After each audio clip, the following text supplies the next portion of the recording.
Brittany, hi, Jim Delapine here.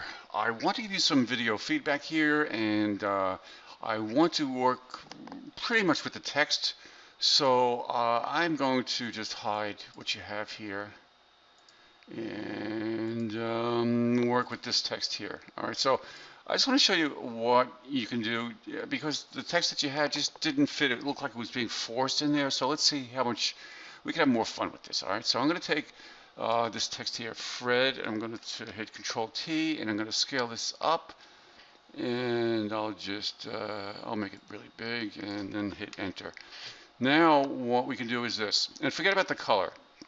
All right, I'm going to hit Control T again, and now you can distort this. All right, so if you hold down the Control key and click on any of these bounding boxes, you can kind of distort this. So I'm gonna try to see if I could make this. I don't know how this is gonna work, but make this some kind of perspective.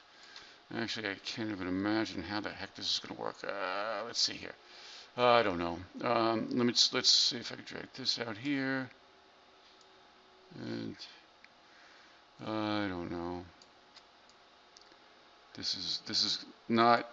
Usually I can visualize this, and now all of a sudden I'm not visualizing that this can work too well, but you know what? All right, just the concept I'm going to get in here. All right, so we got Fred here. Food. Whoops. Food. We'll bring down here, and I'll hit Control T, and I'll make this larger, and then hold down the Control key, and I'll see what I can do here. I don't know what I'm doing here. All right, so I'll just put this here. And hit Control T. I don't like what I am doing at all. I'm not feeling this. I don't know. All right, so flipping. Maybe we can. Where else? I don't know. This is kind of an odd one. Usually I know exactly what I want to do. In this case, I do not. So. All right, pull this out here. I don't know. All right, so anyway. All right, so we'll just keep that at that. All right, so now what I'm going to do is, again, I'm not using this text, I'm not using the color, I just want the selection from this, all right? So I'm going to, I really feel strange doing this because I don't like what I just did, but I'm just showing you options. So clicking on the T in food, Control Shift, clicking on the other two T's. Whoops, that's not it. This, and this. Okay. So know this. Holding down the Control key and clicking on the T will create a selection around the text on that layer. Holding down the Shift key also will add to the selection. So you can see the little plus sign. So the Shift key will add to. So that means when I Control Shift click on that T, the other T, I'm adding to the selection. Okay. And then where did flipping go?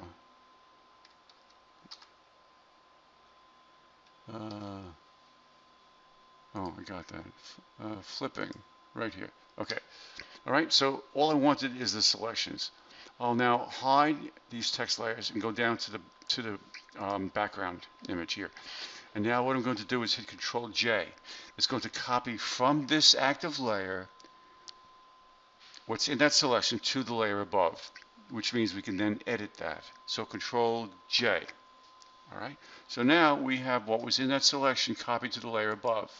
And there it is there. Okay, that text. That means we can now put a layer style on this. All right. So if I double click on the layer, get the layer style, I'll check bevel and emboss. You can see right away the result. All right. So you can now play with the settings and see what you can come up with. Maybe outer bevel, maybe make it look like it's being raised up off the table. Notice it does not interfere with any imagery. All right, the window reflections are in here. The shadows are underneath that. So you can now kind of like just fool around with the settings here, see what you like, and you can also change the light source with this little dial here. You can click and drag around and all that. So consider the light source.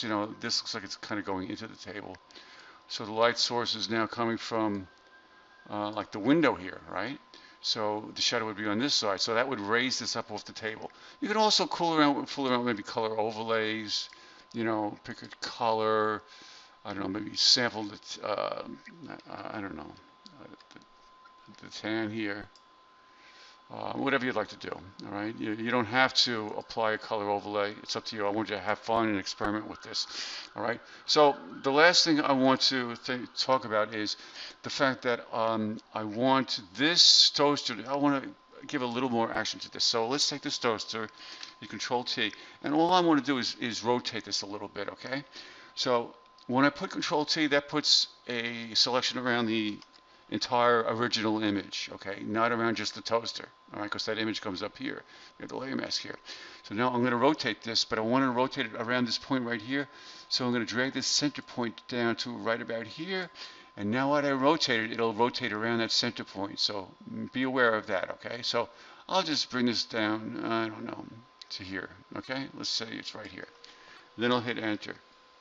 Now I want it to look like this stick is sticking into the middle of the toaster. So I'm going to select with my move tool active and auto select layer checked. When I click on something, it'll go right to that layer. So with this layer, the wooden spoon active, if I select the layer mask, I can then go to my paintbrush and then using white as my foreground color with the layer mask active, all right? When you click and drag, you're revealing again what's underneath, okay? You're bringing back the image. So you can get a larger, I mean, I would actually zoom in a little bit. So I would get a larger paintbrush by hitting the right bracket key, a little shortcut there, okay? And then just kind of like making it look like it's sticking into the toaster, all right? I would round it out a little bit, make it look like it's stabbing the toaster, okay? So now, you have that. Now at least it looks like it's going into the toaster. Actually, let me swap my foreground and background colors by hitting X. All right, and now I'll hide some of that again. All right, I'll do the opposite. All right, so that looks a little better. All right, so we have that. Now what I'll do is I'll throw a shadow onto this. All right, so I'm gonna click on the foreground color, make it gray. All right, because the shadow would be thrown onto this stick. Right, I did a sloppy job here with this little white. All right, so with gray as my foreground color and a 0% hardness brush. All right, I'm going to make my brush size larger. Right bracket key, and then I'm going to the second spoon layer active. I'll create a new layer above that. This is important now. All right. Then with that new layer active, I'm going to control click on the second spoon thumbnail for the layer mask. That creates a selection. All right. Again, note that I didn't do a good job over here. So now what I'll do is I'll paint on here.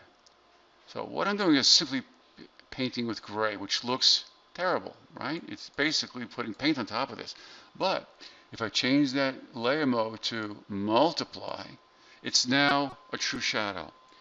Right? And you can also have control since it's on its own layer. You can at least decrease the opacity so it shines through. All right, let me deselect. All right, so that looks not very good, but I mean that's how you would create a shadow. That shadow should be here too. Okay, it should be here too. So that means if you go to the grapes, well, actually, let's see here.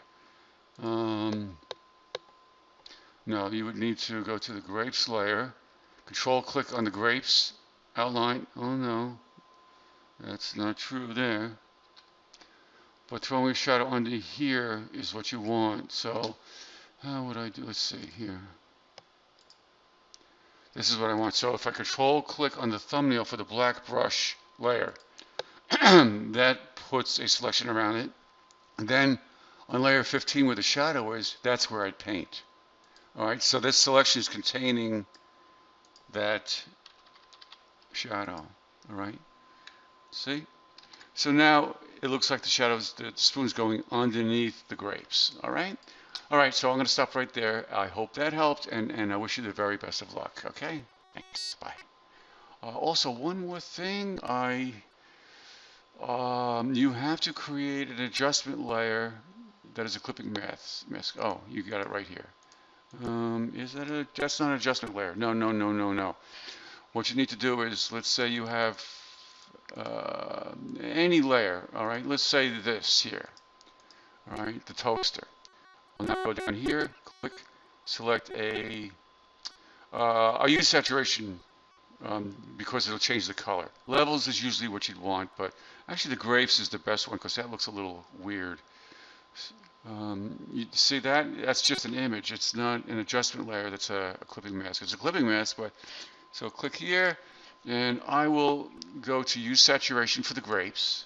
All right, so the saturation will intensify the color of anything. Okay, so if I click and drag this, I'll go to the extreme here. Actually, see it's all right. Let me undo this. Let me make this a non-clipping mask, okay? So if I do this, I'm affecting everything underneath it. See that? All right, getting dramatic here. Now, if I make this a clipping mask by alt-clicking right here, it's now affecting only the underlying layer, which is the grapes. All right, so I'll just give a little more color, and there I go. All right, so this grapes adjustment layer, I don't know what that was. It's just not working. It just doesn't work. I don't know what it is. All right, so I need you to do that. All right, I hope that helped. Take care. Bye.